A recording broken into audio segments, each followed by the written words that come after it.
تو اللہ تعالیٰ نے یہی مبارک مہینہ آپ کو عطا فرمایا. گویا ربیع الاول آپ کی تشریف آوری کا بھی مہینہ ہے، اور یہی ربیع الاول دنیا سے آپ کے پردہ کر جانے کا بھی مہینہ ہے.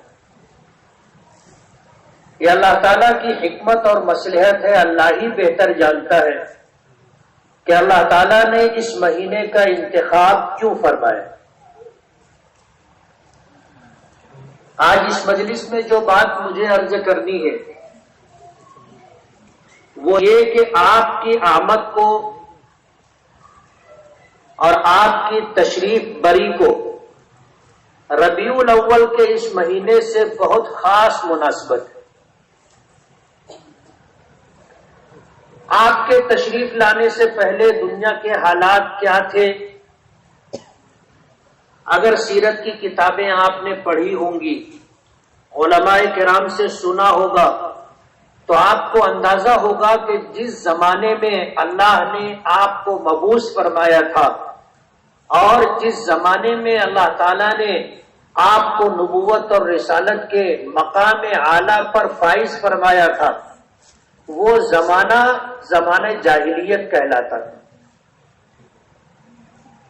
یعنی جہالت اپنے عروج پر پہنچ چکی تھی.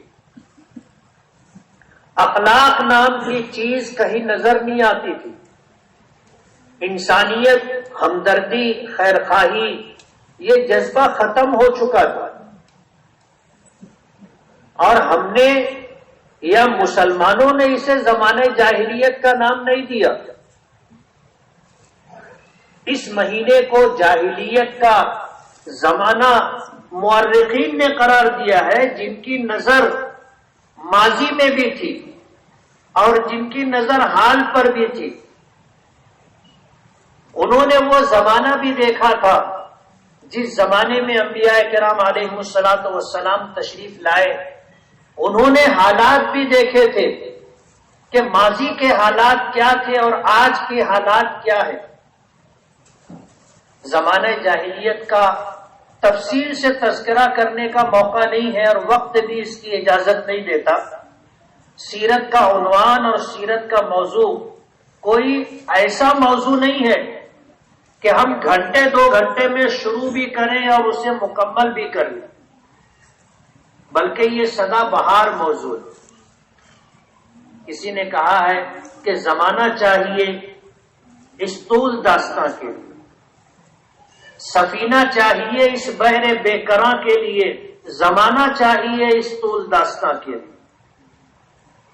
جن کی تعریف اللہ رب العالمین نے کی ہو، جن کی تعریف اور تعارف انبیاء کرام علیہ الصلوۃ والسلام ہر زمانے میں کرتے رہے ہوں، ان کی عظمت کا، ان کے تقدس کا ہم اندازہ نہیں کر سکتے. میں نے جاہلیت کے زمانے کے تعلق سے تفصیل میں نہ جاتے ہوئے چند باتیں مختصر طور پر کہنا چاہوں گا تاکہ آپ کو اندازہ ہو کہ حالات کیا تھے اور آپ کے آنے کے بعد حالات میں کتنا بڑا انقلاب آیا. علماء نے لکھا ہے کہ سرکار دو عالم صلی اللہ علیہ وسلم کی تشریف آوری اور آپ کو نبوت و رسالت مل جانے کے بعد دنیا میں جو انقلاب آیا اس کی مثال نہ ماضی میں ملتی ہے اور ویسا انقلاب نہ قیامت تک آئے گا.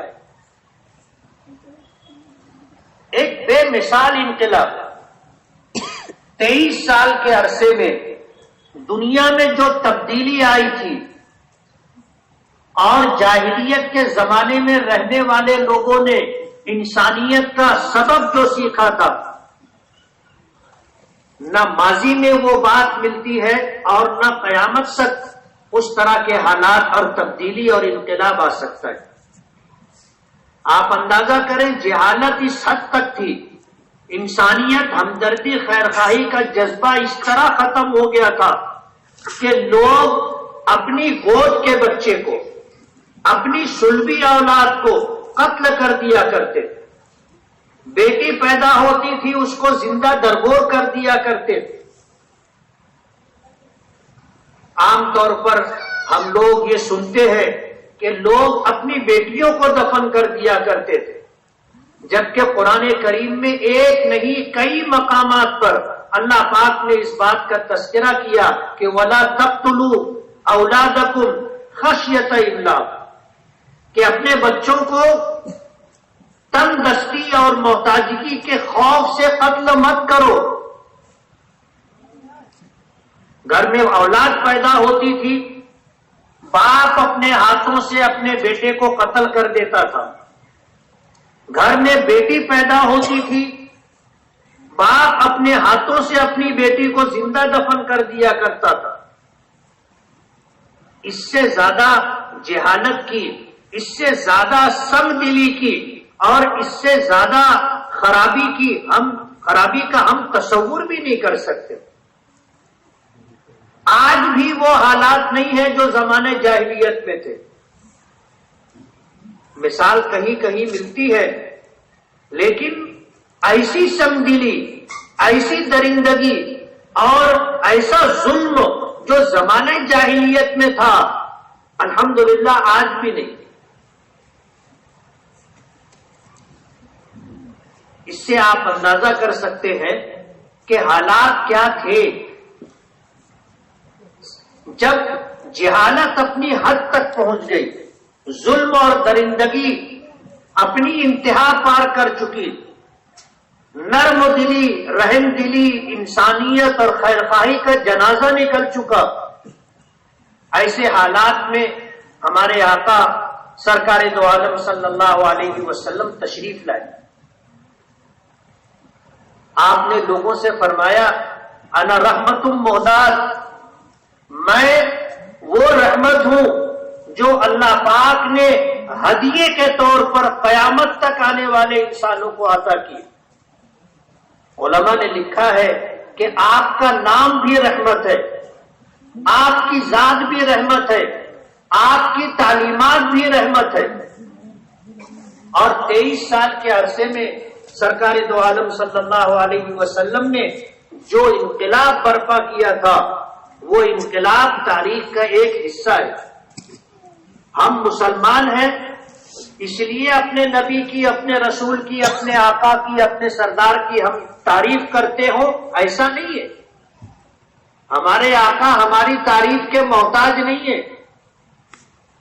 آپ کا تعارف اور آپ کی تعریف تو آپ کے دشمنوں نے کی۔ کہتے ہیں نا کہ جادو وہ جو سر چڑھ کے بولے، جو دشمن ہو، جانی دشمن ہو، وہ بھی تعریف کرنے پر مجبور ہو جائے۔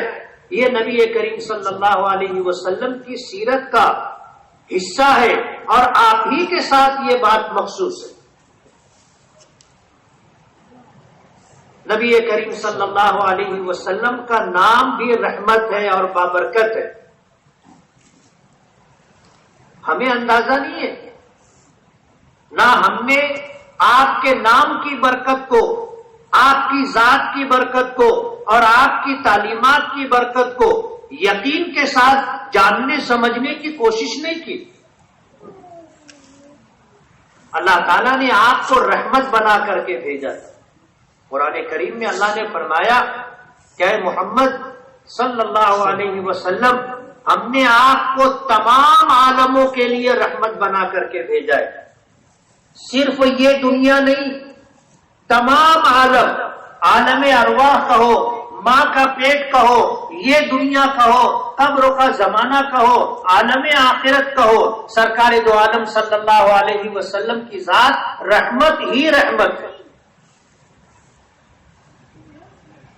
ربیع الاول کے اس مبارک مہینے میں ہم لوگ سیرت کے عنوان پر کچھ کہتے ہیں، کچھ سنتے ہیں، لیکن بنیادی بات یہ ہے کہ آپ کی سیرت کو سننا اور سنانا یقیناً خیر و برکت کا سبب ہے، لیکن سیرت کے عنوان پر گفتگو کا مقصد یہ نہیں ہے کہ آپ حضور کی سیرت کے کچھ گوشے، آپ کی زندگی کے کچھ واقعات اور آپ کی تعلیمات سے کچھ چنندہ باتیں سن لیں اور گھر چلے جائیں اور اس کو اپنی عملی زندگی میں جگہ نہ دیں۔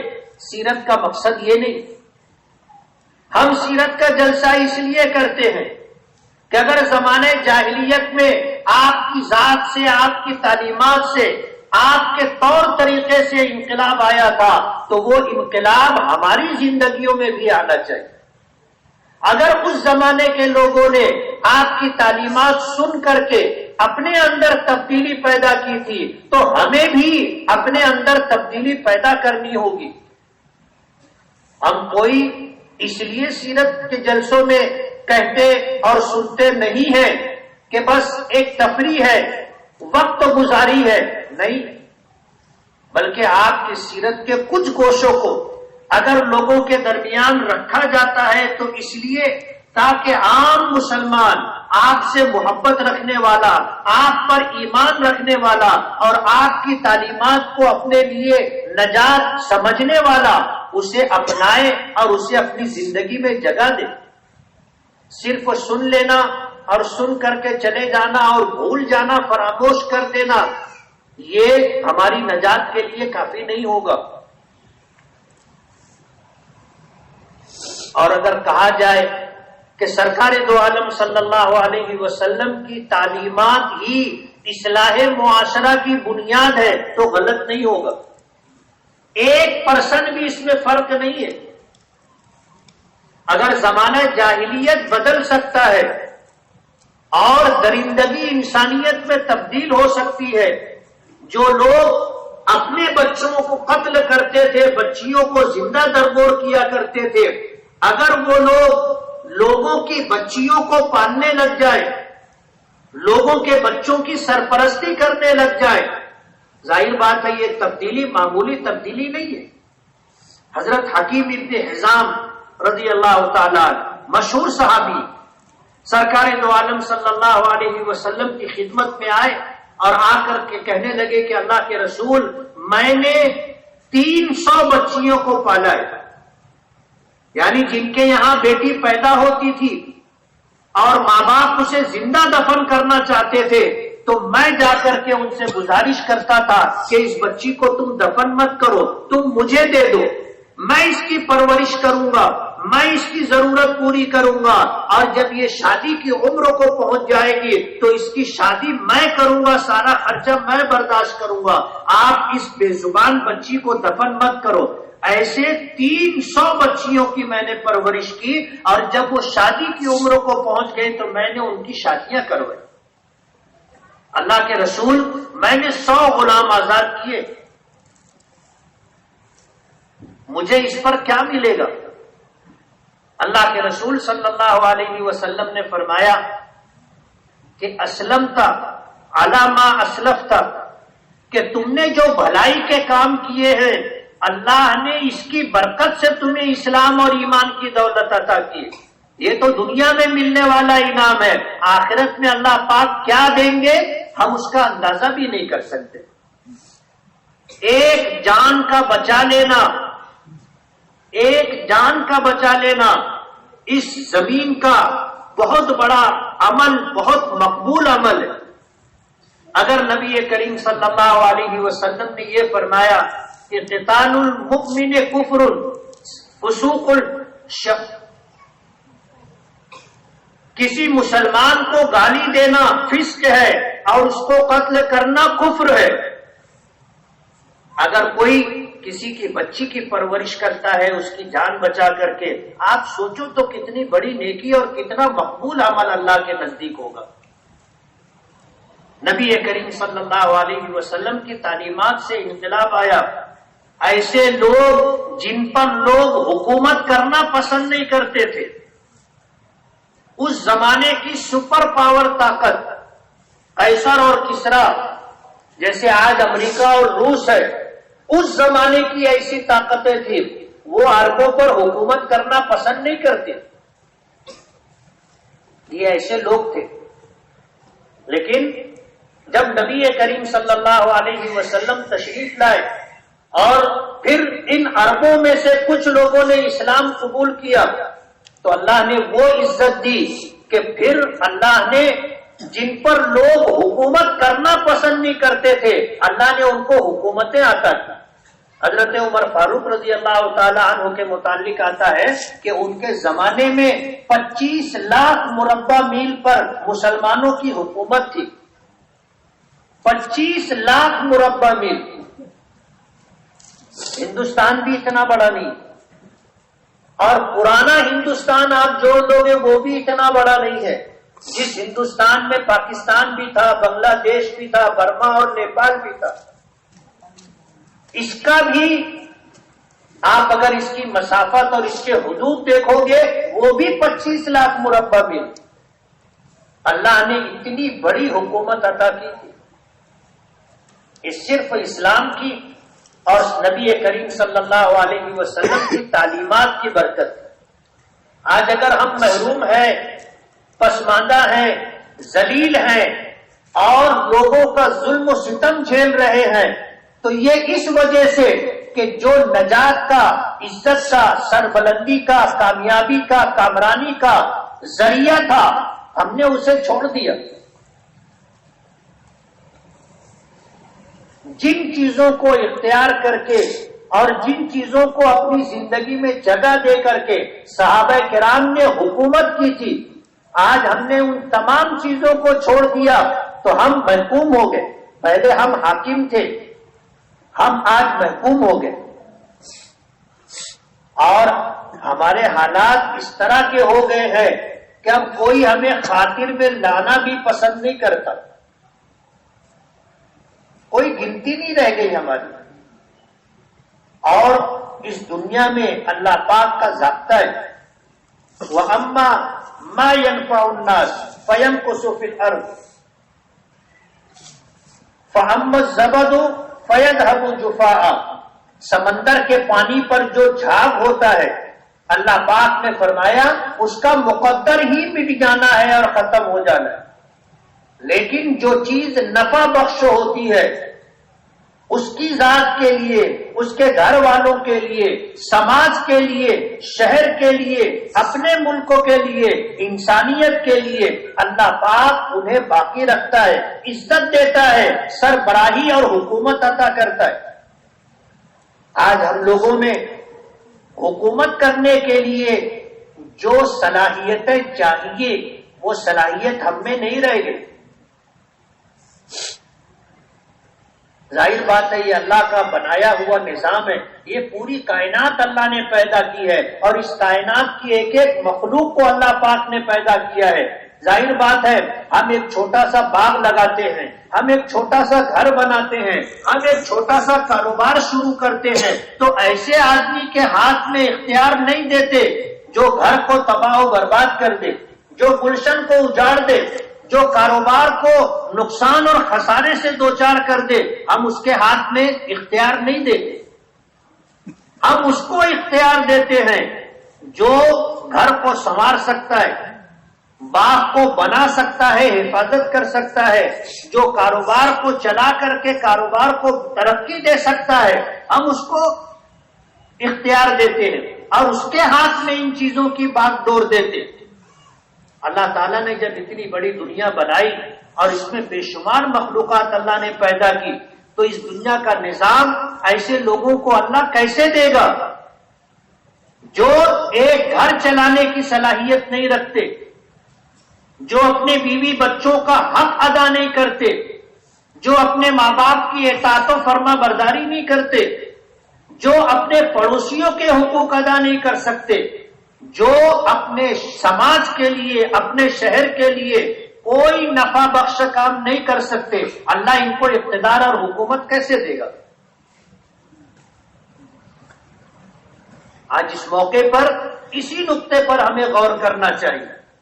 اللہ کا ایک ضابطہ ہے، جو چیز نفع بخش ہوگی اللہ اسے باقی رکھے گا، اللہ اسے بڑھائے گا، اور جو چیز لوگوں کے لیے نفع بخش نہیں ہوگی اللہ اسے مٹا دے گا اور ختم کر دے گا. سرکار دو عالم صلی اللہ علیہ وسلم کا نام بھی رحمت ہے، آپ کی ذات بھی رحمت ہے اور آپ کی تعلیمات بھی رحمت ہے. اور اللہ نے آپ کو پوری کائنات کے لیے رحمت بنا کر کے بھیجا تھا.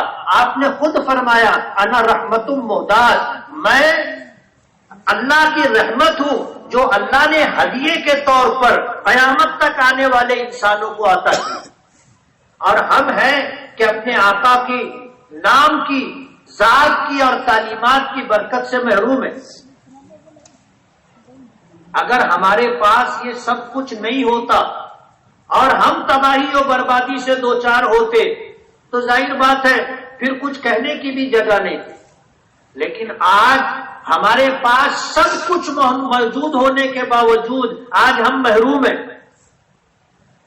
تو ہمیں اس پر غور کرنا ہوگا کہ کیا وجہ؟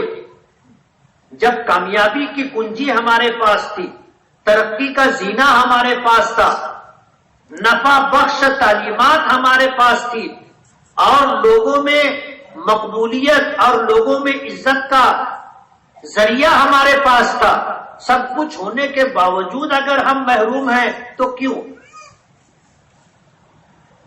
اس پر غور کرنے کی ضرورت ہے۔ اللہ کے رسول صلی اللہ علیہ وسلم کو اللہ پاک نے بھیجا تو وہ تعلیمات عطا کی جو انسان کو زمین کی پستی سے اٹھا کر کے ثریا ستارے کے عروج تک پہنچا سکتی، اور ماضی میں اس کی بے شمار مثالیں آپ کو ملے گی، بہت دور جانے کی ضرورت نہیں۔ اسی ہندوستان کو آپ دیکھو، اس ہندوستان پر مسلمانوں نے 700-800 سال تک حکومت کی ہے۔ ہم کسی دوسرے ملک کی مثال نہیں دیں گے، جس ملک میں ہم ہیں اس ملک میں ہم نے 700-800 سال تک حکومت کی، اور آج جن کے پاس اقتدار ہے، ان کے ہاتھ میں اقتدار آیا کتنے سال ہوئے؟ 4 سال۔ کتنے سال ہوئے؟ 1947 میں یہ ملک آزاد ہوا اور ان کے ہاتھ میں اقتدار آیا، آج 100 سال بھی نہیں ہوئے، 100 سال بھی نہیں ہوئے۔ ہماری حکومت 700-800 سال تک رہی۔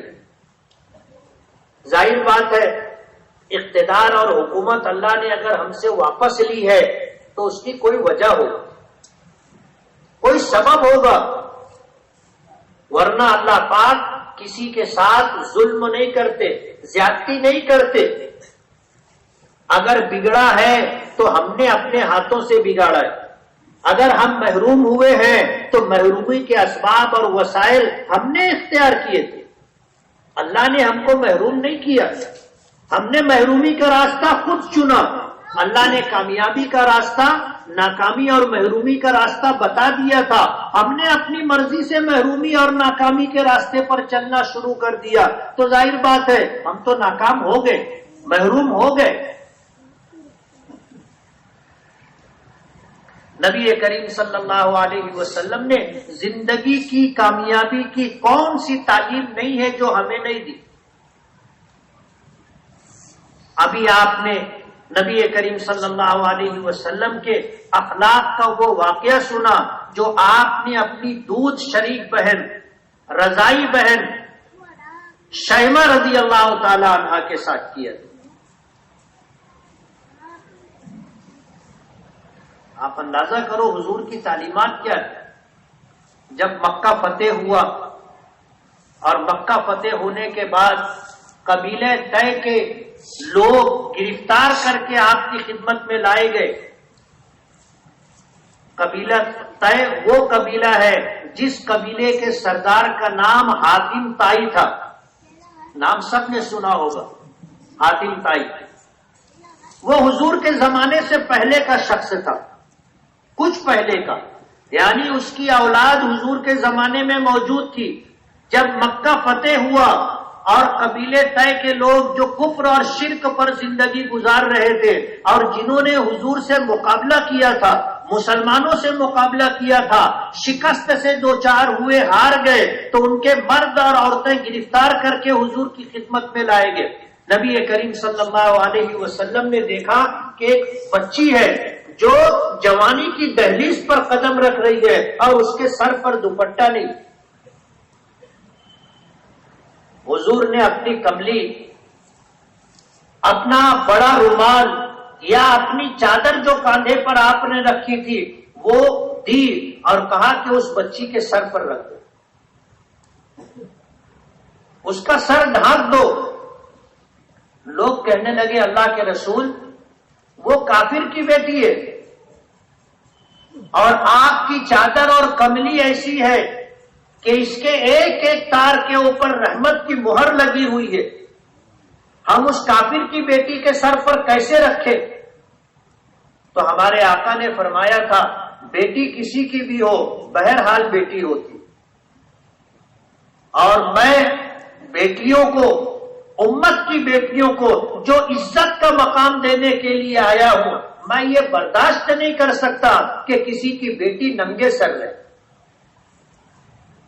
آپ نے اپنی چادر عنایت کی اور اس بچی کا سر ڈھکوایا، اور پھر حضور نے پوچھا کہ بیٹی تیرا نام کیا ہے؟ اس نے اپنا نام بتایا۔ حضور نے پوچھا کہ تو کس قبیلے سے تعلق رکھتی ہے؟ تو اس نے کہا کہ میں قبیلے طے کی سردار حاتم تائی کی بیٹی ہوں۔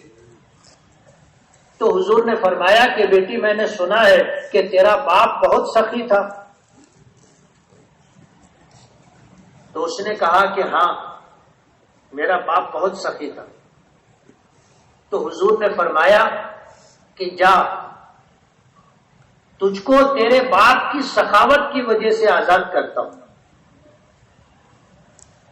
تجھ کو تیرے باپ کی سخاوت کی وجہ سے آزاد کرتا ہوں۔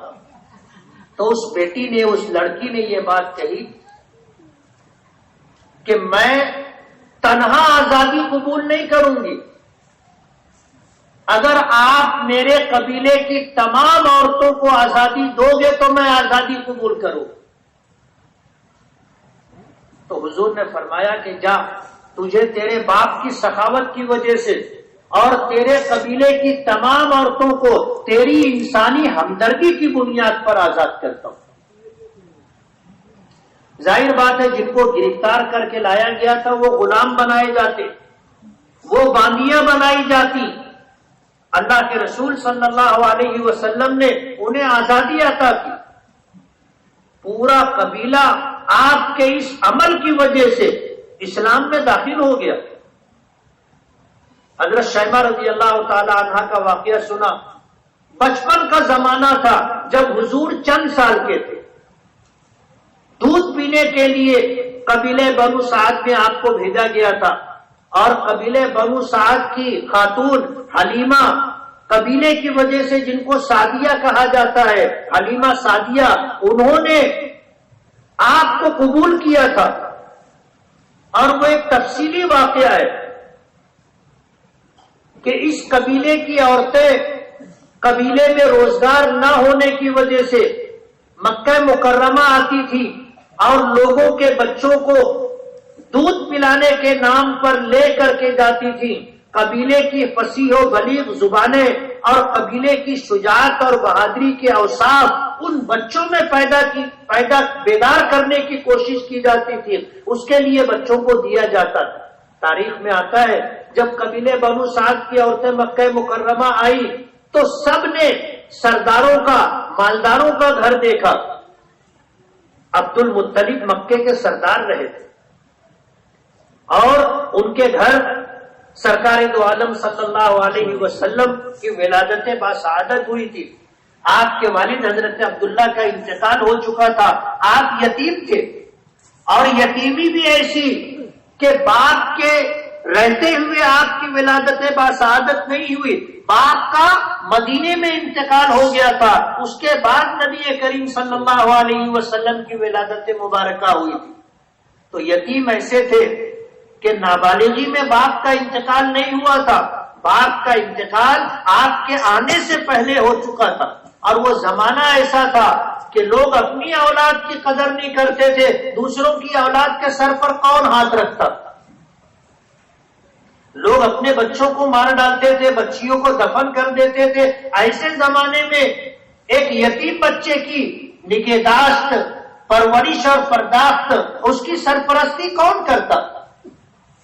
کوئی نہیں تھا۔ لوگ آتی تھی پوچھتی تھی عورتیں کہ گھر میں بچہ ہے، کہا جاتا تھا کہ ہاں بچہ ہے، پوچھتے تھے کہ اس بچے کا باپ ہے، تو حضرت آمنہ درد کے ساتھ کہتی تھی کہ نہیں، بچہ یتیم ہے۔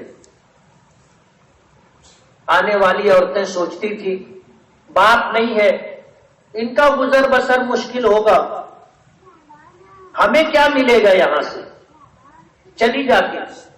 دوسری عورت آ کر پوچھتی تھی یہی جواب، تیسری عورت آ کر پوچھی یہی جواب۔ تمام عورتیں سردار کے گھر سے ابتدا کر کے دوسرے گھروں پر جا کر کے بچے لے لے کر کے پڑاؤ پر آ گئی۔ ایک حلیمہ سعدیہ تھی جن کو مکے میں بچہ نہیں ملا، اپنے شوہر سے کہنے لگی کہ ہمیں تو کسی گھر سے بچہ ملا نہیں،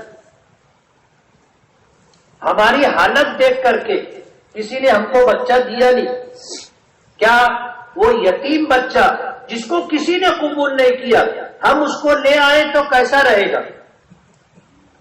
خالی ہاتھ جانے سے اچھا تو یہ ہے کہ کوئی اس بچے کو ہم لے لیں۔ میاں بیوی کا مشورہ ہوا اور پھر حلیمہ سعدیہ گئی اور جا کر کے نبی کریم صلی اللہ علیہ وسلم کو دودھ پلانے کے لیے ان کی والدہ سے لیا اور قبیلے بنو سعد میں لے جانے کا پروگرام بن گیا۔ حلیمہ سعدیہ کہتی ہے کہ میرے قبیلے میں قحط سالی تھی، جانوروں کے لیے چارہ نہیں تھا، پانی نہیں تھا، اور ہمارے لیے غلہ نہیں تھا، بھوک مری کی کیفیت تھی۔ میری گود میں پہلے سے ایک بچہ تھا، لیکن بھوک اور فاقے کی وجہ سے میری چھاتی میں دودھ نہیں ہوتا تھا اور میرا بچہ رات رات پر بھوک کی وجہ سے روتا تھا۔ میں نے اس بچے کو لیا، کہتی ہے کہ جب میں نے اس بچے کو گود میں لے کر کے اپنی چھاتی سے لگایا تو میری چھاتی دودھ سے بھر گئی۔ میں حیران ہو گئی، اس بچے کو لے کر کے اپنے پڑاؤ پر آئی اور میں نے پھر اس بچے کو سیدھی طرف سے دودھ پلایا۔ بچے نے سیر ہو کر کے دودھ پیا اور بائیں طرف جب میں نے اسے لگانا چاہا تو اس بچے نے بائیں طرف منہ نہیں لگایا، میں نے بائیں طرف سے اپنے بچے کو دودھ پلایا۔ اور یہ پہلی رات تھی، پہلا واقعہ تھا کہ میرا بچہ پیٹ بھر کر کے دودھ پیا اور رات بھر آرام سے سویا، ورنہ رات بھر بھوک سے بلکتا تھا، روتا تھا۔ میں حیران تھی کہ یہ ایسا کیسے ہو گیا۔ کہنے لگی کہ جب میں آ رہی تھی اپنے قبیلے سے تو میری اونٹنی اتنی دبلی پتلی، اتنی لاغر اور کمزور تھی کہ پیچھے ہو جاتی تھی، اور اتنا پیچھے ہو جاتی تھی کہ آگے بڑھ جانے والوں کو آگے بڑھ کر کے رکنا پڑتا تھا۔ پھر میں اپنی اونٹنی کو لے کر کے آتی تھی، پھر ہم ساتھ میں چلتے تھے، ایسے رکتے رکتے ہم مکہ مکرمہ پہنچے۔ اور واپسی کا جب سفر ہوا، اس بچے کو گود میں لے کر کے جب میں اپنے شوہر کے ساتھ اونٹنی پر بیٹھی تو میری اونٹنی تمام اونٹوں اور اونٹنیوں سے تیز رفتار ہو گئی، میری اونٹنی سب سے آگے نکل جاتی۔ قبیلے کی تمام عورتیں لوگ بولنے لگے کہ اونٹنی تم نے بدل لی ہے کیا؟ تو میں کہتی تھی کہ نہیں، یہ تو وہی اونٹنی ہے، دیکھو نا، اس کی آنکھ دیکھو، اس کا کان دیکھو، اس کی گردن دیکھو، اس کا منہ دیکھو، یہ تو وہی اونٹنی ہے۔ لوگ حیران تھے۔ حلیمہ سعدیہ کہتی میں خود حیران تھی کہ اتنی بڑی تبدیلی کیسے آ گئی۔ جو اونٹنی پیچھے پیچھے رہ جاتی تھی آج وہ سب سے آگے آگے تھی۔ کہتے ہیں کہ ہم جب اپنے قبیلے میں پہنچے اور قبیلے میں پہنچنے کے بعد گھر میں یہ خیر و برکت تھی کہ جب میری بکریاں جاتی تھی جنگل میں تو جب شام کو واپس آتی تھی تو سب کے بکریوں کے تھن دودھ سے بھرے ہوتے تھے۔ اتنا دودھ ہماری بکریوں میں نکلتا تھا کہ ہمارے گھر میں دودھ رکھنے کے لیے برتن نہیں تھے، برتن کم پڑ جاتے تھے۔ لوگ حیران تھے اور اپنے چرواہوں سے اپنے گھر کے لوگوں کو بکریاں چرانے جانے والوں کو کہا کرتے تھے حلیمہ کی بکریاں جہاں چرتی ہے وہیں پر تم اپنی بکریوں کو بھی چرایا کرو. لوگ سمجھتے تھے کہ یہ جنگل کے چارے کی برکت ہے. انہیں کیا معلوم تھا کہ جس نعمت کو اور رحمت کو تم نے یتیم سمجھ کر کے چھوڑ کر کے دوسروں کے بچوں کو لینا پسند کیا تھا وہ اس یتیم کی برکت. حلیمہ سعدیہ کہتی ہے میرا گھر برکتوں سے بھر گیا اور جب دودھ پینے کا زمانہ ختم ہو گیا تو لوگ بچوں کو واپس کرنے کے لیے مکہ مکرمہ آئے تو میں بھی لے کر کے آئی اور میں نے دیکھا کہ مکے میں کوئی بیماری پھیلی ہوئی تھی تو میں نے بیماری بہانہ بنا کر کے پھر محمد صلی اللہ علیہ وسلم کو اپنے گھر واپس قبیلے بنو سعد میں لے کر کے آ گئی. میں اس رحمت کو چھوڑنا نہیں چاہتی. پھر حضور جو ہے چند سال قبیلے بنو سعد میں رہے. یہ وہی زمانہ تھا جب حضور چلنے پھرنے لگے تھے اور یہ وہی زمانہ تھا جب اپنے دودھ شریک بھائی بہنوں کے ساتھ حضور کھیلنے لگ گئے. حضرت شیمہ رضی اللہ تعالی عنہا نے حضور کو وہی نشان بتایا تھا کہ بچپن میں حضور نے حضرت شیمہ کو دانت کاٹا.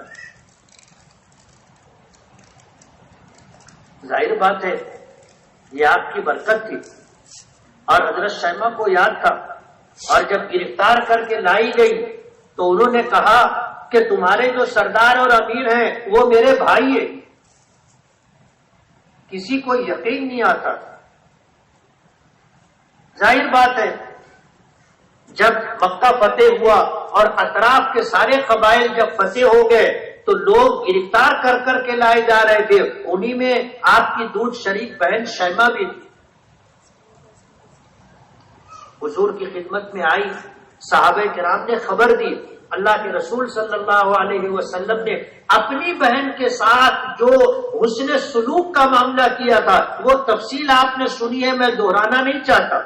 میں بتانا یہ چاہتا ہوں کہ نبی کریم صلی اللہ علیہ وسلم کے اخلاق اور تعلیمات کی برکت تھی کہ پورا قبیلہ بنو سعد مسلمان ہوا.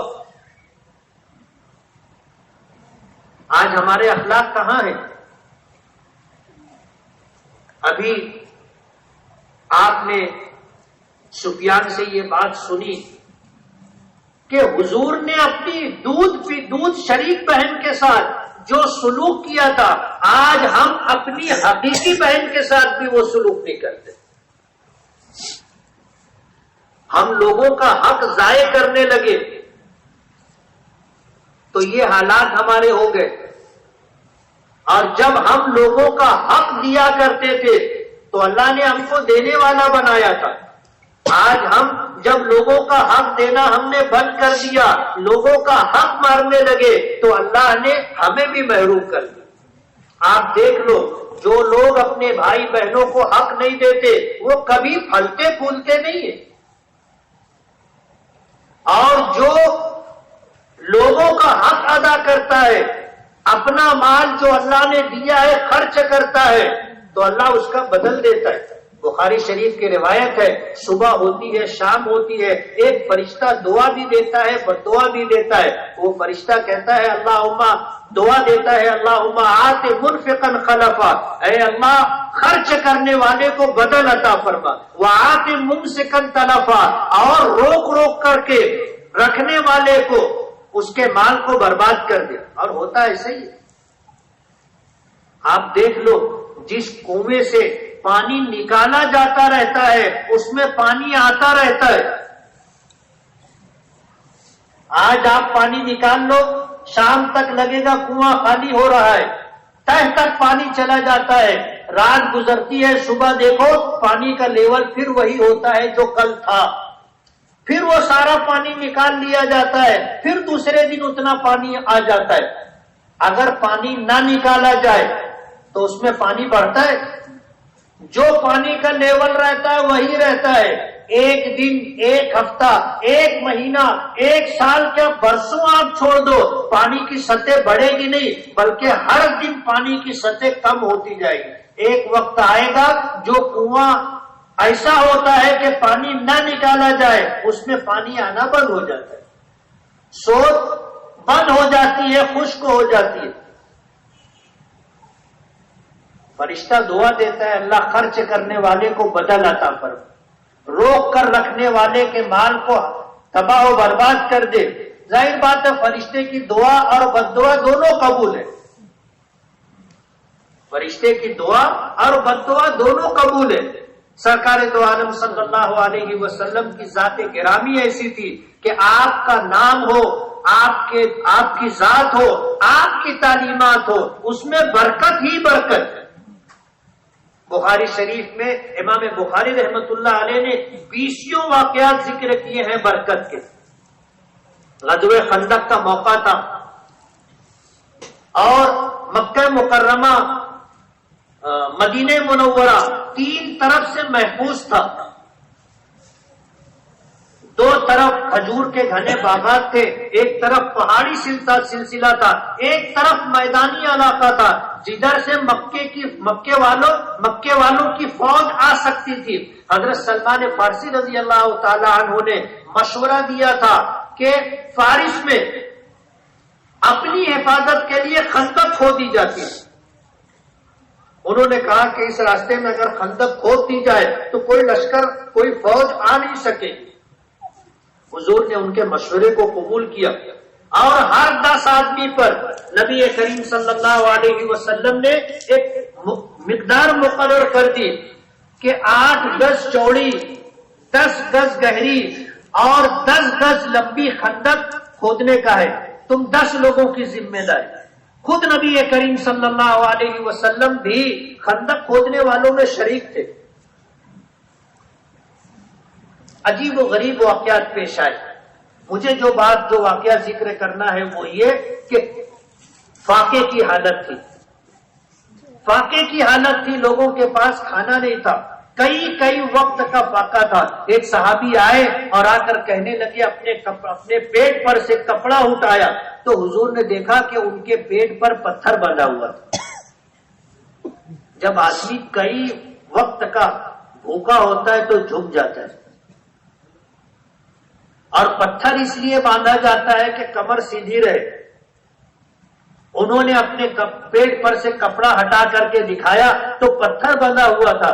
نبی کریم صلی اللہ علیہ وسلم نے جب اپنی چادر مبارک ہٹائی تو لوگوں نے دیکھا کہ آپ کے پیٹ پر 2 پتھر بندھے ہوئے۔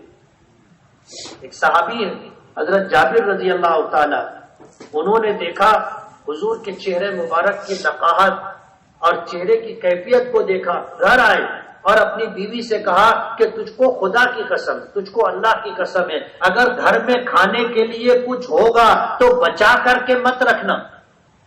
تو بیوی کہنے لگی آپ کو پتا ہے گھر میں کیا ہے، یہ چند مٹھی جو ہے اور گھر میں صرف ایک بکری کا بچہ ہے، اس کے علاوہ ہمارے گھر میں کھانے کی کوئی چیز نہیں۔ حضرت جابر کہنے لگے تم جاؤ پیسو، آٹا بناؤ، میں اس بچے کو ذبح کرتا ہوں اور اسے بنا دیتا ہوں، تم روٹی پکاؤ اور تم سالن تیار کرو، میں حضور کو لے کر کے آتا ہوں۔ اور بیوی سے مشورہ کیا کہ ہمارا یہ کھانا کتنے لوگوں کے لیے کافی ہو جائے گا؟ تو بیوی نے کہا کہ چند لوگوں کے لیے۔ واپس آئے اور آ کر اللہ کے رسول صلی اللہ علیہ وسلم سے کہا کہ اللہ کے رسول، آپ کی اور آپ کے ساتھ چند لوگوں کی میرے گھر پر دعوت ہے۔ نبی کریم صلی اللہ علیہ وسلم نے سنا اور سننے کے بعد آپ نے اعلان فرمایا کہ بھائی جابر کے گھر سب کی دعوت ہے۔ حضرت جابر حیران ہو گئے اور ایسی کیفیت ہو گئی کہ کچھ کہہ نہیں سکے کہ کیا بولوں۔ گھبرائے گھر آئے اور اپنی بیوی سے کہا کہ میں نے حضور کو اس بات کی اطلاع دی کہ آپ اور آپ کے ساتھ چند لوگ میرے گھر چل کر کے کھانا تناول فرما لے، تو حضور نے اعلان کر دیا تمام لوگوں کی دعوت۔ تو بیوی نے پھر پوچھا کہ آپ نے کہا کیا تھا؟ تو کہنے لگے کہ میں نے کہا تھا کہ آپ کی اور آپ کے ساتھ چند لوگوں کی دعوت۔ تو کہنے لگی کہ ہم آپ کو اور چند لوگوں کے کھلانے کے ذمہ دار ہیں، جن کو ہم نے دعوت دی ہے ان کو ہم کھلائیں گے، اور جن کو حضور نے دعوت دی ہے حضور ان کو کھلائے۔ حضور نے پیغام بھیجا کہ جو آٹا گوندا ہوا ہے اوپر سے سوکھ نہ جائے، تو ہمارے گھر میں بھی کبھی دیکھا ہوگا کہ کپڑا گیلا کر کے اس کے اوپر رکھتے، جو لوگ مانڈا پکاتے ہیں، جو تندور میں روٹی پکاتے ہیں، آپ دیکھو کہ جب زیادہ مقدار میں آٹا سان لیا جاتا ہے تو اوپر سے گیلا کپڑا رکھ دیتے ہیں تاکہ اوپر کی پرت سوکھے نہ۔ تو حضور نے پیغام بھیجا کہ گندے ہوئے آٹے کے اوپر جو گیلا کپڑا رکھا ہے اسے ہٹایا نہ جائے، اور ہانڈی جس میں گوشت پک رہا ہے، سالن بنایا جا رہا ہے، اس کا ڈھکن ہٹایا نہ جائے۔ آپ نے یہ پیغام بھیجا اور پھر گھر تشریف لائے۔ بخاری شریف کی روایت ہے کہ حضور نے کچھ پڑھا اور اس کے بعد ہانڈی کا ڈھکنا ہٹا کر کے اس میں اپنا لعاب مبارک ڈالا، اور وہ کپڑا جو آٹے کے اوپر تھا اسے ہٹایا، اس پر اپنا لعاب مبارک ڈالا، اور پھر حضرت جابر کی بیوی سے کہا کہ تم روٹی پکاتی رہو۔ حضور خود ہانڈی کے پاس بیٹھ گئے، اور جب تشت لایا جاتا، سینی لائی جاتی، تو اپنے ہاتھوں سے آپ روٹی کے ٹکڑے کرتے اور اس کے رکھتے، اور ہانڈی میں سے شوربہ اور گوشت نکال کر کے اس پر ڈالتے، اور 10 لوگوں کو کھانے کے لیے آپ نے بٹھایا۔ اور خندق کھودنے والے جتنے صحابہ تھے سب آئے، کئی وقت کے فاقے سے تھے، سب نے کھایا اور پیٹ بھر کر شکم سیر ہو کر کے کھایا، سب کھا کر فارغ ہو گئے۔ حضرت جابر رضی اللہ تعالی عنہ کی بیوی کہتی ہیں کہ خدا کی قسم، آٹے کے اوپر جو کپڑا تھا وہ کپڑا ویسا ہی رہا، اس میں جھول بھی نہیں آئے، اور ہانڈی جس طرح چولہے پر ابل رہی تھی اسی طرح ابلتی رہی۔ لوگوں نے ان سے پوچھا کہ کتنے لوگوں نے کھانا کھایا تھا؟ تو وہ کہنے لگی کہ 100 یا 100 سے زیادہ لوگوں نے کھانا کھایا، لیکن خدا کی قسم اگر 1000 اور لاکھ لوگ بھی ہوتے تو کھانا سب کے لیے کافی ہوتا۔ اگر تھوڑا سا کھانا کئی 100 لوگوں کے لیے کافی ہو جائے، اور جیسا آٹا تھا اور جیسا ہانڈی میں سالن تھا وہ سب ویسا ہی رہے، تو ظاہر بات ہے یہ حضور کے لعاب مبارک کی برکت تھی۔ آپ کے لعاب میں بھی برکت۔ ایک مرتبہ آپ سفر میں تھے اور پانی میسر نہیں تھا، ایک جگہ پہنچے، صحابہ کرام کہنے لگے اللہ کے رسول پانی نہیں ہے، نماز کا وقت ہو گیا، وضو کے لیے پانی نہیں، پینے کے لیے پانی نہیں، پکانے کے لیے پانی نہیں۔ لوگ پریشان ہو گئے، ریگستانی علاقہ تھا۔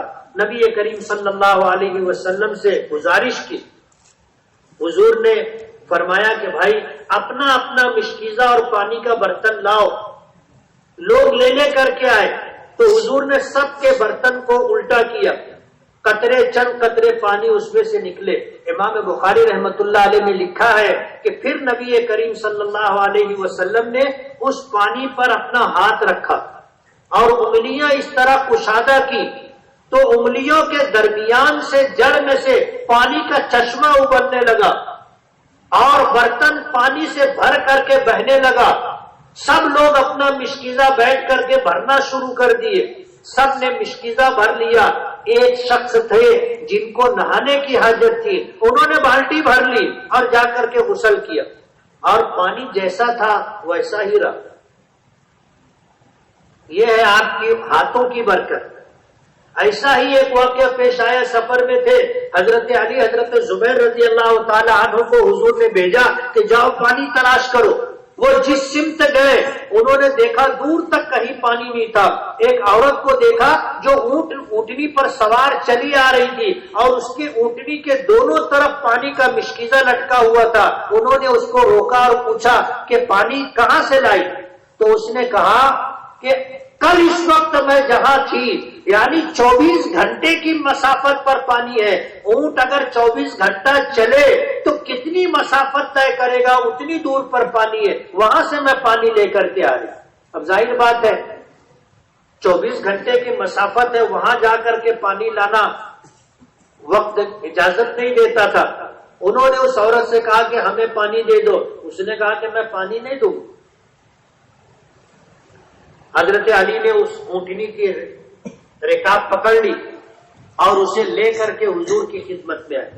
نبی کریم صلی اللہ علیہ وسلم نے پوچھا کیا بات ہے؟ تو کہنے لگے، پورا واقعہ ذکر کیا. تو حضور نے ایک برتن دیا اور اس خاتون سے کہا کہ اس میں ہمیں تھوڑا سا پانی دے دو. تو اس خاتون نے سوچا کہ یہ پورا قافلہ ان کے ساتھ ہے، اتنی بڑی تعداد میں لوگ ہیں، اگر میں انکار کروں گی تو یہ سب چھین لیں گے،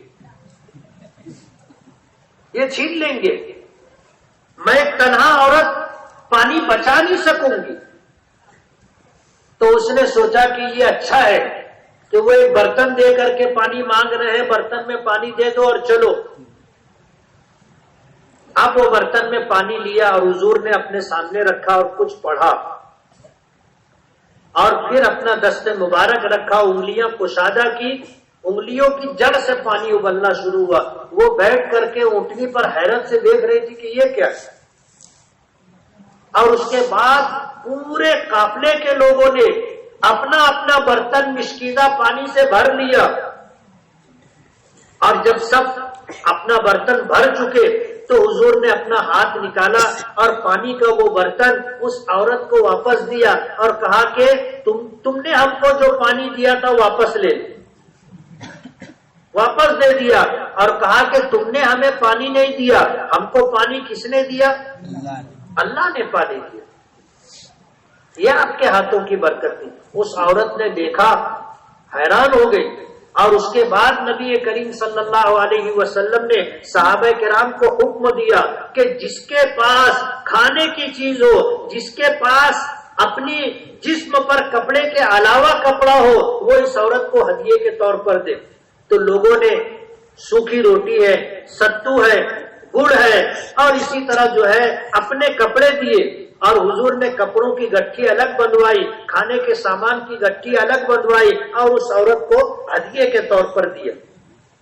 وہ عورت لے کر کے اپنے قبیلے میں جب پہنچی تو دیکھا کہ قبیلے میں پیچھے جو لوگ تھے وہ پہنچ چکے تھے.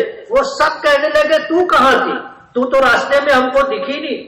تو اس عورت نے پورا یہ واقعہ سنایا اور کہا کہ جس شخص کے بارے میں لوگ کہتے ہیں کہ وہ جادوگر ہے، وہ کاہن ہے، وہ بدین ہے، وہ صابی ہے، میں نے اس شخص کو اپنی آنکھوں سے دیکھا ہے. اس سے زیادہ با اخلاق، اس سے زیادہ حیادار، اس سے زیادہ سخی میں نے کسی کو نہیں دیکھا. وہ یا تو واقعی جادوگر ہے یا اللہ کے نبی. قبیلے کے لوگوں نے جب پورا واقعہ سنا، پورا قبیلہ آیا، آ کر نبی کریم صلی اللہ علیہ وسلم کے ہاتھ پر ایمان لایا. پورا قبیلہ ہلکا بگوش اسلام ہو گیا. یہ حضور کا عمل تھا، حضور کا عمل تھا، آپ کے اخلاق تھے اور آپ کی انسانی ہمدردی تھی اور انسانیت کی عزت افزائی تھی جو لوگوں میں مقبولیت کا سبب بنی. آج ہم میں کیا ہے؟ دوسروں کے لیے ہمدردی اور خیرخواہی کا کوئی جذبہ ہم لوگوں میں نہیں. آج تو ہم لوگوں سے لینا چاہتے ہیں، دینے کا مزاج نہیں رہا، دینے کا مزاج نہیں رہا. یہی وجہ ہے کہ سب مفاد پرست ہو گئے. کوئی ہم میں ایسا نہیں رہا جو لوگوں کے ساتھ بھلائی اور خیرخواہی کا معاملہ کرتا، جو لوگوں کے کام آتا. آج ایسی بات نہیں رہی. نبی کریم صلی اللہ علیہ وسلم کے اخلاق تھے، صحابہ کرام کے اخلاق تھے، جس کی وجہ سے دنیا میں اسلام پھیلا. آج دنیا میں مسلمانوں کی اتنی بڑی تعداد ہے کہ ہر 3 کافر کے بعد چوتھا مسلمان، یعنی ہم دنیا میں چوتھائی، دنیا میں بسنے والے انسانوں کی تعداد کا چوتھائی ہے. اور حالت ہماری کیا ہے؟ کہ اگر ہم محکوم ہیں تو بھی محروم ہیں، اور اگر ہم حاکم ہیں تو بھی ہم دوسروں کے دست نگر۔ آج 53-54 اسلامی حکومتیں ہیں، اسلامی حکومت نام کی ہے، لیکن کسی میں اتنا دم خم نہیں ہے کہ کافروں سے مقابلہ کر سکے۔ سب ان کے دست نگر ہے، ان کے رحم و کرم پر ہے۔ آپ نے سنا ہوگا امریکہ کے صدر کا بیان آیا تھا، اخبارات میں چھپا تھا کہ ہم اگر سعودی حکومت پر سے اپنا ہاتھ ہٹا لے تو چند گھنٹوں میں ان کی حکومت ختم ہو جائے۔ اخبار میں پڑھا تھا کہ نہیں؟ اور جیسی زندگی ہم لوگ گزار رہے ہیں کہ نہ نماز پڑھتے ہیں، نہ روزہ رکھتے ہیں، نہ زکات دینے والے پوری زکات دیتے ہیں، حج فرض ہو گیا، بچے بولتے ہیں کہ ابا حج کرنے جاؤ، باپ جانے کے لیے تیار نہیں۔ ہماری زندگیاں اخلاق سے خالی ہیں، ہم بڑوں کو سلام نہیں کرتے، ہم چھوٹوں کو ساتھ شفقت کا معاملہ نہیں کرتے۔ ہمارے نبی نے فرمایا کہ سلم علی من عرفت ومن لم تعرف، تم سلام کرو جس کو پہچانتے ہو اس کو بھی، جس کو نہیں پہچانتے ہو اس کو بھی سلام کرو۔ آج تو حالت ایسی ہو گئی، ہم جس کو اچھی طرح پہچانتے ہیں کہ یہ مسلمان ہے، اس کا نام یہ ہے، فلاں جگہ رہتا ہے، ہم اس کو بھی سلام نہیں کرتے نا۔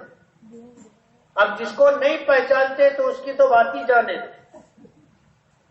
حضور نے فرمایا افشوا السلام بینکم تحاببتم، سلام کو عام کرو، آپس میں محبت پیدا ہو۔ سلام ہے کیا؟ سلام دعا دینا ہے۔ ہم جب کہتے ہیں السلام علیکم ورحمۃ اللہ وبرکاتہ تو اس کا مطلب یہ ہوتا ہے کہ ہم اس کو دعا دے رہے ہیں کہ اللہ کی طرف سے تجھ پر سلامتی، رحمتیں اور برکتیں نازل ہو۔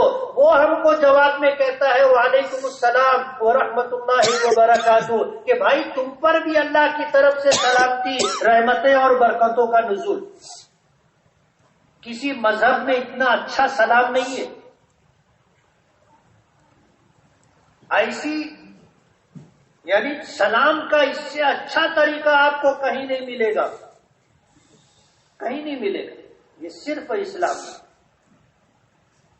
اس لیے سلام کرے تو دعا کی نیت سے، جواب دے تو دعا کی نیت سے کہ میرے بھائی نے میرے لیے دعا کی ہے سلامتی کی، رحمت کی، برکت کی، میں بھی اس کو دعا دوں سلامتی کی، رحمت کی اور برکت کی۔ اس سے آپس میں محبت پیدا ہوگی، دشمنی دوستی میں بدل جائے گی، دوری نزدیکی میں بدل جائے گی، قطع رحمی صلہ رحمی میں بدل جائے گی۔ جو لوگ ہمارا منہ دیکھنا پسند نہیں کرتے وہ ہمارے لیے جان دینے کے لیے تیار ہو جائے۔ ہم کریں تو ہم کرنے کے لیے تیار نہیں۔